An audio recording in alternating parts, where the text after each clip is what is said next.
Kalau ada teman-teman yang suka pelihara kucing misalnya, bukan tidak boleh, bukan tidak boleh.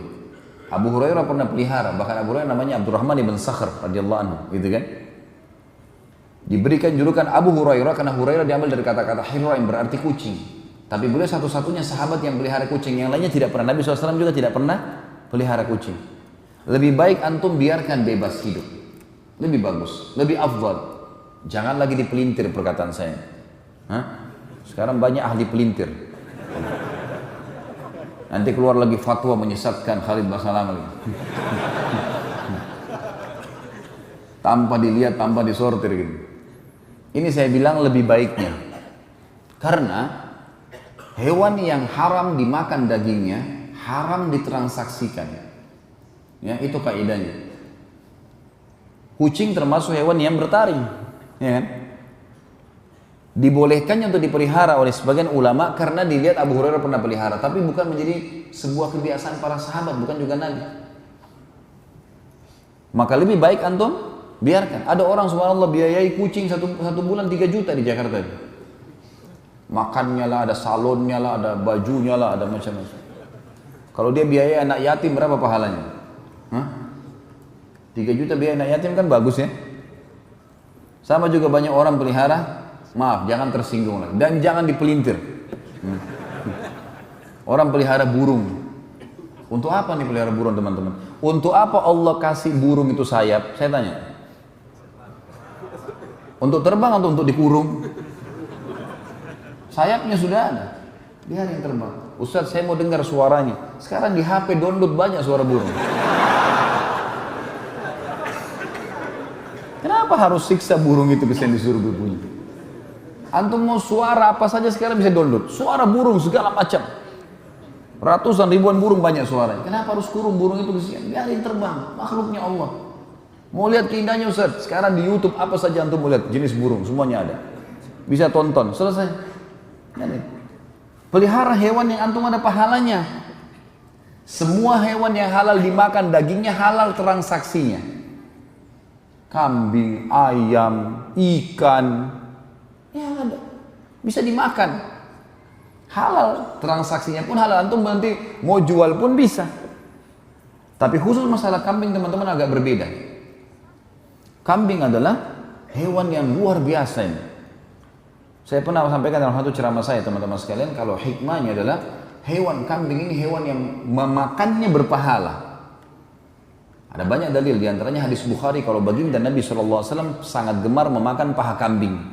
Berarti kalau orang makan kambing karena Nabi SAW suka, ibadah, pahala. Yang kedua kita punya akikah. Semua muslim, mau orang Arab, mau orang bule, mau orang hitam dari Afrika, mau orang Melayu, kalau anaknya lahir laki-laki, sembelih apa? Kambing, 2 ekor. Atau domba. Kalau anak perempuan 1, nggak bisa diganti hewan lain tuh. Kalau akikah. Harus hewan itu memang. Dan sunnahnya memakan sebagian dari dagingnya. Kita juga punya idul kurban yang sedang kita bahas sekarang.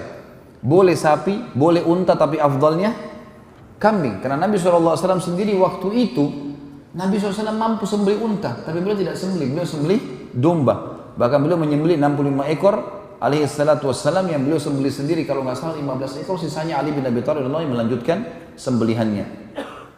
Jadi lebih afdal gitu. Dan juga perlu kita garis bawahi dari kisah kejadian kita, waktu Ismail tidak jadi disembeli, apa yang digantikan? Domba. Alhamdulillah, berarti sudah faham gitu kan. Kadang-kadang kita di Indonesia bilang apa? Nggak enak dagingnya Ustaz, atau kolesterol, apalah, darah tinggi. Mana buktinya? Sudah ada, bisa ada buktinya nggak? Nggak ada buktinya teman-teman. Yang membuat masalah bukan daging kambingnya, bumbu yang antum taruh. Bumbunya santan, minyak, garam banyak, itu yang jadi masalah, bukan kambingnya. Allah sudah suruh, dan Nabi SAW mengatakan sebaik-baik hewan adalah kambing. Nabi SAW hampir setiap hari meminum konsumsi susu kambing. Dan banyak fakta-fakta, kalau antum baca di Google itu tentang fakta manfaat dari susu kambing, dari kambing itu banyak sekali. Yang jelas teman-teman di sini dikatakan firman Allah, dan agar mereka menyaksikan berbagai manfaat bagi mereka, dan agar mereka menyebut nama Allah pada hari-hari yang ditentukan, atas rezeki yang Allah berikan kepada mereka berupa binatang ternak. Binatang ternak dikatakan di sini adalah kambing dan domba. Karena ini yang banyak disembeli di zaman itu atau di waktu musim haji. Maka makanlah, makan. Disuruh makan dagingnya. Berarti ada ibadah dalam memakannya. Sebagian darinya dan sebagian lagi berikan untuk dimakan oleh orang-orang sengsara dan fakir. Sebagian ulama mengatakan dianjurkan dia mengambil maksimal sepertiga dari daging hewannya, tapi ini ijtihad tentunya. Intinya dia disuruh makan sebagian, dia bagi sebagian lainnya. Ayat 29 ayat terakhir dikatakan, kemudian hendaklah mereka menghilangkan kotoran yang ada pada badan mereka dan hendaklah mereka menyempurnakan nazar-nazar mereka dan hendaklah mereka melakukan tawaf sekeliling rumah Ka'bah atau rumah yang tua atau Baitillah itu. Yang dimaksud dengan di sini teman-teman sekalian, menghilangkan kotoran tubuhnya adalah menghilangkan kotoran, memotong rambut, mengerat kuku dan juga mencukur bulu kemaluan dan bulu ketiak. Sebagaimana kita tahu, ini disunnahkan pada saat orang sedang ihram. Jadi sebelum antum ihram, sebelum niat ihram haji atau umrah, maka potong kuku sunnah, cukur bulu kemaluan, cukur bulu ketiak, dan nanti pada saat selesai tahallul mencukur rambut. Dan afdalnya gundul. Ya. Saya kalau motivasi jemaah lagi umrah sama saya, kadang-kadang ada yang tidak mau gundul gitu. Kenapa nggak mau gundul Pak? Di Indonesia kan malu kalau gundul, biasanya orang kriminal yang digundul. Di sini lain di Mekah. Malah kalau kita masuk ke tempat cukur kita nggak gundul, kita dianggap aneh sendiri, karena orang semuanya gundul. Baru Allah minta rambut sudah berat. Bagaimana kalau Allah minta darah? Gundul lah, gitu kan? Dan laki-laki itu subhanallah ada penelitian mengatakan gundul itu lebih baik buat kesuburan kepalanya. Beda dengan perempuan.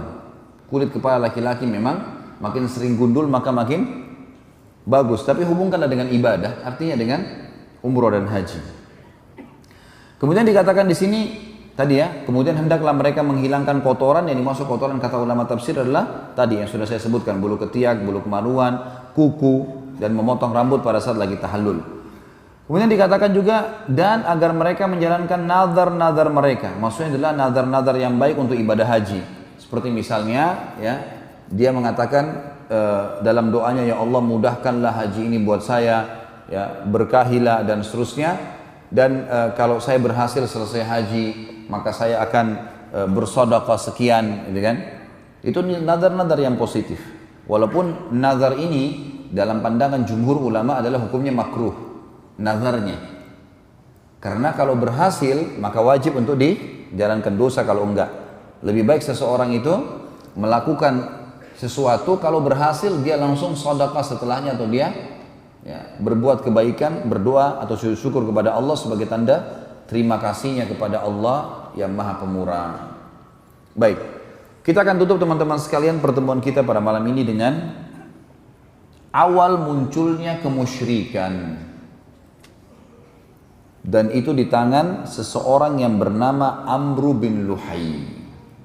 Amru bin Luhai, hafal nama itu, Amru bin Luhai. Nama ini luar biasa ini. Karena baginda Nabi SAW mengatakan apa? Aku diperlihatkan Amru bin Luhai di neraka. Isi perutnya keluar sambil dia memegangnya. Kan di neraka orang tidak mati. Gitu. Gak ada kematian, jadi dia disiksa sambil dia merasakan walaupun semua tubuhnya terpotong-potong tidak mati. Na'udzubillah minan nar. Karena dialah orang yang pertama mengganti ajaran Ibrahim alaihissalam. Kita mulai kisahnya. Di Mekah teman-teman, setelah Ibrahim alaihissalam meninggal, Ismail alaihissalam meninggal, tetap manusia dalam keadaan tentram.